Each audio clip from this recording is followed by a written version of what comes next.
जय हिंद फ्रेंड, हिंदी और प्राइड में आप सभी का स्वागत है। फ्रेंड्स, यहाँ पे हम हिंदी साहित्य संबंधी वन लाइनर फैक्ट सीरीज में जो आज टॉपिक कवर करने वाले हैं वो है हिंदी गद्य की विविध विधाओं में नाटक विधा। नाटक विधा के संबंधित अगर देखें तो उससे रिलेटेड जो फैक्ट बनते हैं और किस प्रकार के क्वेश्चन हमारे एग्जाम में पूछे जाते हैं उन पर हम बात करेंगे। तो यहाँ पे देखिए, हिंदी साहित्य का जो प्रारंभिक 3 युग रहा है, आदिकाल है, भक्तिकाल एवं रीतिकाल, इसमें नाटक साहित्य का सर्वथा अभाव रहा है। इससे पूर्व भी हमने देखा कि गद्य की विधा जो 19वीं सदी से शुरू होती है, इसके पहले का जो समय रहा आदिकाल, भक्तिकाल, रीतिकाल, तो कुछ निश्चित सा नहीं था। लेकिन 19वीं सदी के दौर यानी नवजागरण के बाद आप देखते हैं कि गद्य की विविध विधाओं का पदार्पण होता है और बहुत सारी विधाएं आती हैं। उन्हीं में अगर आप बात करें नाटक विधा की, तो इससे पहले का समय जो आदिकाल है, भक्तिकाल, रीतिकाल, इसमें नाटक साहित्य उस रूप में नहीं था जो अभी चल रहा है जिस तरीके से। तो हिंदी नाटकों के विकास में जो नाटक आखिर आया कहाँ से, ये भी उसका स्रोत क्या हो सकता है। तो हिंदी नाटकों के विकास में जो अंग्रेजी साहित्य है उसका महत्वपूर्ण योगदान रहा है। ईस्ट इंडिया कंपनी के समय में ही अंग्रेजों ने बम्बई है, मद्रास, कलकत्ता, पटना आदि बड़े बड़े शहरों में अपने मनोरंजन के लिए रंगशाला स्थापित कर रखी थी। आप देखिए, ईस्ट इंडिया कंपनी आई और उसने अपने प्रेसिडेंसी 3 बनाए, दक्षिण भारत में भी, पश्चिम बंगाल में भी और इधर बॉम्बे में भी। तो ये लोग अपने मनोरंजन के लिए यहाँ सब तो इन्होंने रंगशालाओं की स्थापना की। तो अंग्रेजों द्वारा जो स्थापित पहली रंगशाला थी वो प्ले हाउस करके था सन 1776 में, वो भी कोलकाता में। इसी अभिनयशाला में सन 1789 ईस्वी में कालिदास के अभिज्ञान शाकुंतलम का अंग्रेजी में मंचन किया गया। तो उस समय तो ये 89 में कालिदास के अभिज्ञान शाकुंतलम का अंग्रेजी में मंचन किया गया। शुक्ल के अनुसार ये कहना है कि विलक्षण बात यह है कि आधुनिक गद्य साहित्य की परंपरा का प्रवर्तन नाटकों से हुआ है। यानी उतने समय में 76 में रंगशाला होना, फिर 89 में पहला मंचन किया जाना, भले ही वो इंग्लिश में था, लेकिन शुक्ल जी का ऐसा मानना है कि विलक्षण ये लगता है कि हमारी जो गद्य साहित्य है, आज 19वीं सदी के बाद हम लेखन में कहते हैं गद्य साहित्य आ रहा है, लेकिन बहुत समय पहले भले ही वो इंग्लिश में था, लेकिन गद्य साहित्य की परंपरा का शुरुआत नाटकों से होता है। भारतेंदु हरिश्चंद्र के अनुसार विशुद्ध नाटक की जो रीति है उसका ध्यान रखकर हिंदी का जो सबसे पहला मौलिक नाटक है वो नहुष है। और वो स्वयं कहते हैं ये मेरे पिता गोपाल चंद गिरधर द्वारा जो सन 1859 में लिखा गया नहुष नाटक, वो भी विशुद्ध नाटक है वो। लेकिन आप देखते हैं कि हिंदी के अलग अलग विद्वानों में मतभेद है कि हिंदी का पहला नाटक कौन सा है, कौन सा नहीं है। लेकिन स्वयं भारतेंदु जी अपने पिता नहुष जो नाटक लिखे हैं उसको कहते हैं 1859 में वो नाटक लिखा गया है। हिंदी का जो पहला नाटक एवं प्रस्तोता, तो आप यहाँ पे देखिए, जैसे नाटक में देखें नाटककार, भाषा और प्रस्तोता। तो देखिए यहाँ पे जो नाटक है गै सुकुमार रास, ये नाटक है दिल्हड़ का। दिल्हड़ नाटककार है, नाटक है गै सुकुमार रास। ये अभ्रंश भाषा में है, इसलिए आपको थोड़ा कठिन लग रहा होगा कि ये क्या है नाम, लेकिन इसके प्रस्तुतकर्ता कौन है? डॉक्टर दशरथ ओझा। डॉक्टर दशरथ ओझा का ये कहना है कि दिल्हड़ कवि ने जो गै सुकुमार रास लिखा है अभ्रंश भाषा में, वही पहला है। लेकिन गणपति चंद्रगुप्त कहते हैं कि मैथिल भाषा में जो गोरक्ष विजय विद्यापति ने लिखा है वो पहला नाटक है। तो आपको प्रस्तोता भी ध्यान रखना, नाटककार भी। दशरथ किसको कहते हैं? दिल्हड़ कवि को कहते हैं। गै सुकुमार रास लिखा भ्रंश में, और गणपति वो कहते हैं विद्यापति को गोरक्ष विजय लिखा मैथिली में। इसके अलावा जो रामचंद्र हैं, आचार्य रामचंद्र शुक्ल और डॉक्टर बच्चन सिंह, ये कहते हैं कि आनंद रघुनंदन है, और ये जो लेखक है इसके कौन है? महाराजा विश्वनाथ सिंह ब्रजभाषा में लिखे हैं। इसके अलावा भारतेंदु जी के पिता जो गोपाल चंद गिरधर दास ने लिखा था वो ब्रजभाषा में नहुष लिखा था। तो भारतेंदु जी ने अपने कालचक्र नामक निबंध में, भारतेंदु जी का स्वयं का कालचक्र निबंध था, उस नामक निबंध में हिंदी के आरंभिक नाटकों की उन्होंने चर्चा की थी। तो उन्होंने कहा था कि जो पहला नाटक होगा वो 1859 में है, गोपाल चंद के द्वारा, यानी उनके पिता के द्वारा नहुष है। और दूसरा अगर 1859 के बाद अगर सन के हिसाब से देखें तो 62 में राजा लक्ष्मण जी सिंह के द्वारा शकुंतला नाटक लिखा गया। तीसरा भारतेंदु हरिश्चंद्र स्वयं कहते हैं कि हमने 1868 में विद्या सुंदर लिखा, वो तीसरा हो गया। और श्रीनिवास दास ने 1883 में तप्ता संवरण लिखा, वो चौथा हो गया। तो वो खुद के कालचक्र नामक निबंध में उन्होंने ये उल्लेख किया है कि पहला नहुष है, दूसरा शकुंतला, तीसरा विद्या सुंदर है, तप्ता संवरण है। और नहुष 59 में लिखा गया, शकुंतला 62 में है, विद्या सुंदर 68 में है, तप्ता संवरण 83 में, और किसने किसने लिखा ये भी बताया। अब यहाँ पे बात आता है कि हिंदी जो नाटक है उसका विभाजन देखें तो नाटक में प्रसाद पूर्व, देखिए कोई व्यक्ति अगर किसी भी काल पे बहुत ज़्यादा प्रभाव डालता है या उस काल विशेष में बहुत ज़्यादा वो कार्य किया होता है तो हम विभाजन का आधार उसी के आधार पे रखते हैं। जैसे हम उपन्यास और कहानी विधा में देखते हैं तो प्रेमचंद जी को केंद्र में रखते हैं, उनसे पूर्व और पश्चात की बात करते हैं। सेम चीज़ हम नाटक की विधा की बात करें तो जो योगदान प्रसाद जी का रहा है उनके आधार पे प्रसाद को केंद्र में रखते हैं और प्रसाद से पूर्व और प्रसाद के पश्चात बात करते हैं। तो यहाँ पे जो नाटक विधा है, नाटक में जो प्रसाद युग है, प्रसाद से प्रसाद पूर्व युग में देखें तो प्रसाद जी से पहले का जो युग है उसको जब डिवाइड करते हैं तो उसमें भारतेंदु युग आता है और द्विवेदी युग आता है। और जब स्वयं केंद्र में प्रसाद युग यानी छायावाद में प्रसाद जी आते हैं तो प्रसाद के बाद जो युग चलता है वो प्रसादोत्तर चलता है, फिर समकालीन नाटक है। तो ये कुछ इस तरीके से नाटकों का विभाजन हो गया।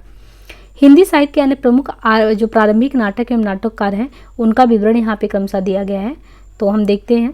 और बहुत ही इंपॉर्टेंट है ये, देखिए फैक्ट की दृष्टि आपको एकदम चार्ट को अच्छे से रट लेना है।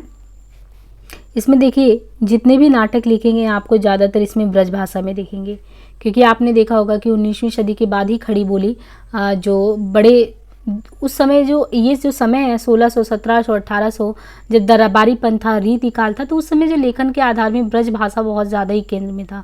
उस समय खड़ी बोली वगैरह का बोलबाला नहीं था, तो ऐसे में लेखन कैसे होता, ये सब 19वीं जो है 1857 के बाद आप कह सकते हैं क्रांति हुई, फिर ये लेखन में पदार्पण हुआ भारतेंदु जी का, फिर खड़ी बोली वगैरह आया, तो ये सभी ब्रज भाषा में है। अब देखिए जैसे रामायण महानाटक है, तो रामायण महानाटक जो है ये लेखक है, इसके नाटककार हैं प्राणचंद्र चौहान, ब्रज भाषा में 1610 में लिखा गया। तो रामायण महानाटक प्राणचंद्र चौहान के द्वारा 1610 में। सभासार नाटक, ये नाटककार हैं रघुराय नागर 1700 ईस्वी में। इंदर सभा नाटक है, अमानत नाटककार हैं इसके 1853 में। करुणा भरण नाटक है, इसके नाटककार हैं लक्ष्मीराम 1657 में। तो रामायण महानाटक प्राणचंद्र का, सभासार रघुराय, इंदर सभा अमानत, करुणा भरण लक्ष्मीराम। हनुमत नाटक हृदयराम। प्रबोध चंद्रोदय जो है ये नाटक यशवंत सिंह इसके नाटककार हैं 1643 ईस्वी। चंडी चरित गुरु गोविंद सिंह का ब्रज। समय सार नाटक बनारसी दास, ब्रज 1663। शकुंतला नाटक निवाज 1680। प्रद्युम्न विजय गणेश कवि 1863। जानकी मंगल सीता प्रसाद त्रिपाठी 1868। अब यहाँ पे देखिए भारतेंदु युग। भारतेंदु हरिश्चंद्र ने मौलिक एवं अनुदित दोनों प्रकार के नाटकों की रचना की है, यानी भारतेंदु जी ने स्वयं ने मौलिक और अनुदित दोनों प्रकार के नाटकों की रचना की। इनके मौलिक नाटक हैं 1873 ईस्वी में प्रहसन के रूप में नाट्य रूप है इनका। सामाजिक धार्मिक पाखंडों पर इन्होंने तीव्र प्रहार किया। वैदिकी हिंसा हिंसा ना होती, तो वैदिकी हिंसा हिंसा ना होती 1873 में लिखा गया। प्रहसन नाट्य रूप है इसका, सामाजिक धार्मिक पाखंडों पर तीव्र प्रहार किया है। विशस्य विषमौजधम, तो विशस्य विषमौजधम 1876 में। और ये क्या है, तो नाटक में ही एक वो अंक है भाड़, तो विशस्य विषमौजधम 76 में लिखा गया भाड़ है। ये बड़ौदा के गायकवाड़ के कुप्रबंध एवं सयाजी राव के प्रतिष्ठित होने का वर्णन है इसमें। प्रेम जोगनी 1875 में नाटिका अपूर्ण है, यानी प्रेम जोगनी कंप्लीट नहीं हुआ, 1875 में लिखा गया। और इसमें प्रेम जोगनी में जो है धार्मिक व आडंबर का वर्णन किया गया है। चंद्रावली नाटक 76 में आया था और नाटिका है, इसमें जो है चंद्रावली में बल्लभ संप्रदाय गृहित आध्यात्मिक प्रेम की सुंदर अभिव्यक्ति है चंद्रावली में। भारत दुर्दशा नाटक 1880 ईस्वी में, इसको तो चैनल पे बहुत ही डिटेल में कराया है। तो भारत दुर्दशा 1880 में नाट्य रासक देश की धार्मिक सामाजिक बौद्धिक अवनति तथा ब्रिटिश शासन नीति की निंदा का चित्रण है भारत दुर्दशा में। नील देवी 1881 ईस्वी में, अंधेर नगरी 1881 में। तो नील देवी ऐतिहासिक गीत रूपक है, देश प्रेम और नारी के व्यक्तित्व का दृष्टिकोण। और ये अंधेर नगरी प्रहसन है, ब्रिटिश शासन व्यवस्था पर राजा की मूर्खता के माध्यम से गहरा व्यंग है। सती प्रताप 1883 पौराणिक गीत रूप सावित्री एवं सत्यवान की कथा पर आधारित है सती प्रताप। अब उनके मौलिक नाटक के बाद हमें देखना है इनके अनुदित नाटक। तो रत्नावली विद्या सुंदर 1868 में रत्नावली, 1868 में विद्या सुंदर है। रत्नावली नाटिका जो है वो संस्कृत में है और नाटककार इसके हर्ष हैं। तो हर्ष ने लिखा है रत्नावली और चौर कवि ने लिखा है विद्या। जो मूल नाटककार थे, यहाँ पे एक चीज़ समझना है, ये नाटक है रत्नावली 1868 में लिखा गया और इसकी मूल कृति है रत्नावली नाटिका, जो कि संस्कृत में थी। तो संस्कृत का हिंदी में जो अनुवाद किया गया, अनुदित है ना, तो अनुवाद किया गया है। इसके मूल नाटककार जो लिखने वाले हैं वो हर्ष हैं, बाकी अनुवाद तो सब आप पढ़ ही रहे हैं कि भारतेंदु जी ने किया है। मूल नाटककार थे हर्ष। हर्ष ने रत्नावली नाटिका संस्कृत में लिखा था, उसी का अनुवाद किया था रत्नावली 1868 में, किसने, भारतेंदु जी ने। और ये चौर कवि ने लिखा था विद्या सुंदर, ये चौर पंचासी का संस्कृत में ये भी लिखा गया था। अब इसमें ये था कि वर्धमान नगर की राजकुमारी विद्या और कांचीपुर के राजकुमार गुड़ सिंधु की प्रेम कथा थी, तो फिर विद्या सुंदर करके इसको अनुवाद कर दिया 68 में। पाखंड विडंबन जो था 1872 ईस्वी में अनुवाद किया गया। प्रबोध चंद्रोदय ये संस्कृत में था और कृष्ण मिश्र जो थे इसके मूल लेखक थे, जिसमें वैष्णव धर्म की महिमा का गान किया गया था। धनंजय विजय ये भी संस्कृत में था, कांचन कवि ने लिखा था। इसमें अर्जुन का कौरवों से जो युद्ध होता तथा उत्तरा और अभिमन्यु के विवाह की कथा है और इसको धनंजय विजय करके 1873 में अनुवाद किया गया। कर्पूर मंजरी ये भी कर्पूर मंजरी प्राकृत में था, राजशेखर कवि के द्वारा। इसमें राजा चंद्रपाल तथा कुमारी कर्पूर मंजरी के प्रेम और विवाह का वर्णन है।